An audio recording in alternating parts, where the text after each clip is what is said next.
Welcome to the channel, and thanks so much for returning for the Story of the Song Part 2. If you don't mind subscribing and hitting the notification bell if you haven't already, that would mean the world to me. I will promise to continue making amazing content and music for you as the years go on. And so thank you so much for that. Without further ado, here's the story behind the songs, Part 2.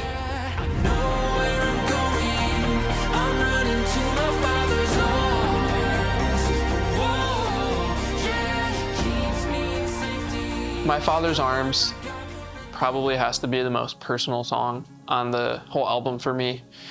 And that is because it is my personal story woven into a song about taking a leap of faith. I remember what it felt like when I first had this feeling of, I know God is calling me to make music that is going to inspire and change other people's lives. And that voice kept echoing in my head, that same lie of, you can't make it, you can't do that. Why would you even try? You're not gonna get that far. And so I just started writing those lines down. And that's kind of what became the pre-chorus of the song. They said the path takes too long, that I would never get that far. They said the risk was too great, that it was better to stay where I'm at. I had no plan, but I knew that God had a plan. And as I took that leap of faith, I said, I know where I'm going. A pilot doesn't get into a plane and say, I don't know where I'm going. He has an idea of what he's gonna do, and he says, I know where I'm going. Before he even gets in the plane, he knows where he's gonna fly. And I thought about that in my life, and I said, I know where I'm going. I'm going into my Father's arms. He is the plan for your life.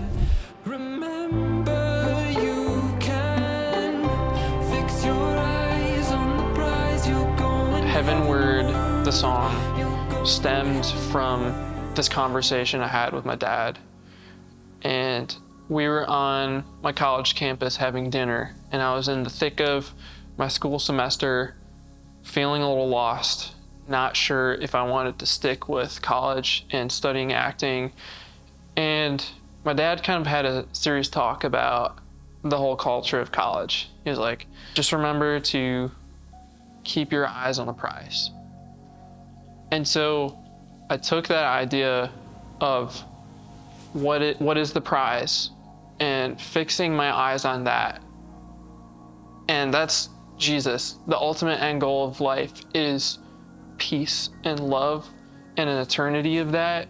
And so this song is, even in the thick of everything you have going on in your life, remembering what it's about, and it's fixing your eyes on the prize. Every part of the song that leads up to the chorus is talking about personal issues that I've dealt with. So something that helped me continue the writing process of this album and of the song in particular was refreshing all of the fears and the battles that were going on in my mind, and the memories of people I was so close with. When it comes down to it, and you say, I stake my life on Jesus, and you lose those people, like, that can affect you in such a way that hurts just so deep. The verses of the song really get down to that of, what does it look like to face the cost of losing everything? That you can put all of these things behind you and focus on what really matters, which is the peace and love of Jesus that we're all shooting for in heaven.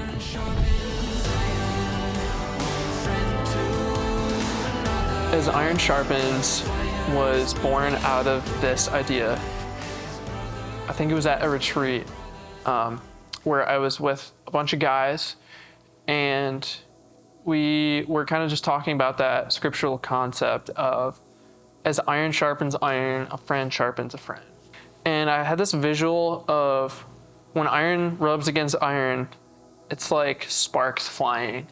That is like an element of something saying there's action going on here. Our goal, like when we sharpen each other and make each other better, should be to lead each other to that end goal of a relationship with Jesus, of something hopeful, of something loving, something forgiving. So that's where that chorus was born. The fire is burning brighter as brothers bring brothers home.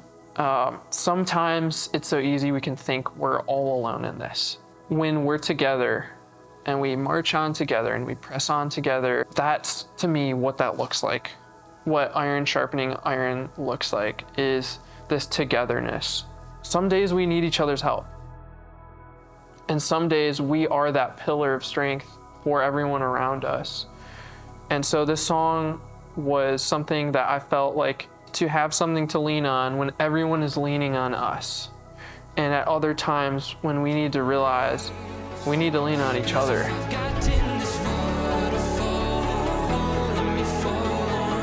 When you write a song and an album, you never know how each song is going to be received.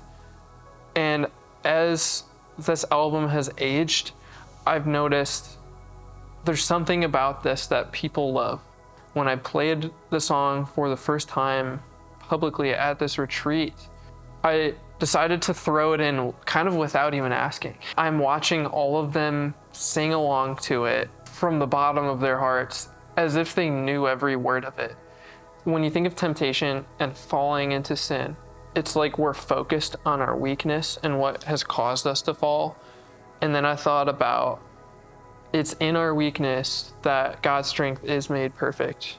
We've lost our sense of self-worth when we're falling, but God has replaced that with a new sense of worth, with His grace. This song is my declaration of if I'm going to fall, if I've gotten this far in my life, in my relationship with Jesus, then if I'm going to fall, I'm going to choose to fall on God's grace. If I have to fall, then I will fall on God's grace. And I think that's what people are resonating with, because we all feel like we're on the edge at some point in our life, financially, with our relationships, with our relationship with God. And we all feel like we're one push away from falling off the cliff until we realize this isn't the bottom. Like, I picture God's hand there catching us. And so this song is really kind of the lead in to You Pull Me Up, which is the whole story of the album. The song is like, you've hit your rock bottom, but God is here to catch you and He's here to pull you up.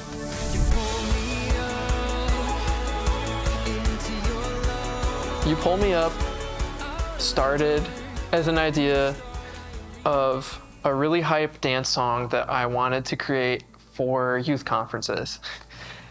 And I just had this one line, you pull me up into your love, out of the dark, back to the start, I am remade.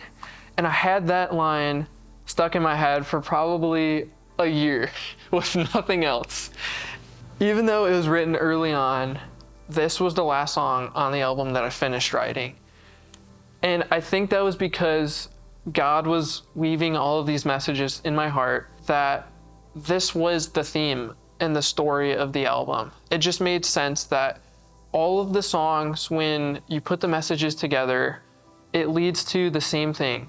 There's nothing else in this world, and there's no one else that can love and forgive you the way that God does.